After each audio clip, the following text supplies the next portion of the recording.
Hello everyone, কেমন আছো তোমরা সবাই? আজকে পুরো সাজুগুজু করে চলে যাচ্ছি এখন চড়ক দেখতে যাবো বলে, তাই কিন্তু পুরো ফুল এনার্জি নিয়ে বেরিয়ে পড়েছি। আর প্রথমেই যে দেখা হয়ে গেল বোনের সঙ্গে।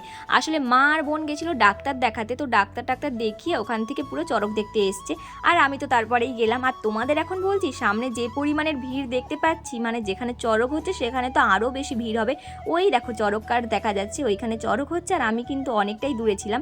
আর তারপরে যখন যে মাঠে দেখলাম যা ভিড় তো দেখার মতোই ছিল। আর তোমরা কিন্তু অনেকেই আমার ভিডিও দেখে জিজ্ঞেস করেছো এই চড়কটা কোথায় হয়। এই চড়কটা হয় রানীসাগরের মাঠে, মানে রানীসাগর যে স্কুল মাঠ রয়েছে তো সেখানেই হয়। আর এখানে দেখো চড়ক কিন্তু শুরু হয়ে গেছে, ভক্তরা এক এক করে উঠছে। আর এখানে কিন্তু বিভিন্ন ধরনের সবজি ফল মানে অনেক কিছু ছুটছে, তার পাশাপাশি বাতাসা চকলেট। আসলে এগুলো না মানত থাকে, মানে যে যার মতো সবজি মানত করে থাকে, এবার ওখানে দেয়, ওখান থেকেই ওগুলো ছড়ে। আর এখন যে ভক্তা চড়কে উঠেছিল সেই ভক্তার কাছে যে সবজিগুলো বেঁচে গেছিলো সেই সবজিগুলোই ছুঁড়ছিল। আর আমি এখানে বোনকে দাঁড়িয়ে বলছিলাম, মাঝে মধ্যে এক একটা বাতাসা মাথায় এসে লাগছে, তাতেই অবস্থা শেষ হচ্ছে।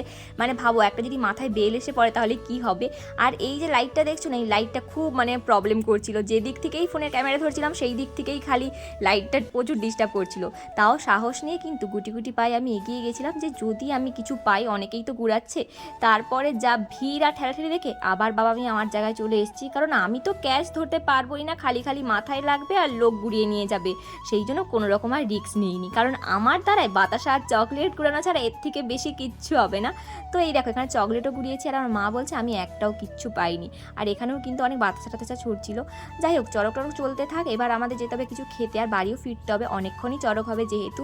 তো টুকিটাকে ওখানে যা দোকানদানি বসেছিল সেখান থেকে অল্প কিছু খাওয়া দাওয়া করে এখন চলে যাবো বাড়ি, কারণ এই চড়ক অনেকক্ষণ ধরেই হবে। কিন্তু বাড়ি তো যাবো, এই ভিড় ঠেলে যাওয়া মানে হচ্ছে একটা বিশ্বযুদ্ধের সমান। আচ্ছা, তোমরা কে কোথা থেকে আমার এই ভিডিও দেখছো আর তোমাদের বাড়ির কাছে কোথায় চড়ক হচ্ছে আমাকে কিন্তু অবশ্যই কমেন্টে জানিও। দেখা হচ্ছে নতুন কোনো ভিডিওতে। টাটা।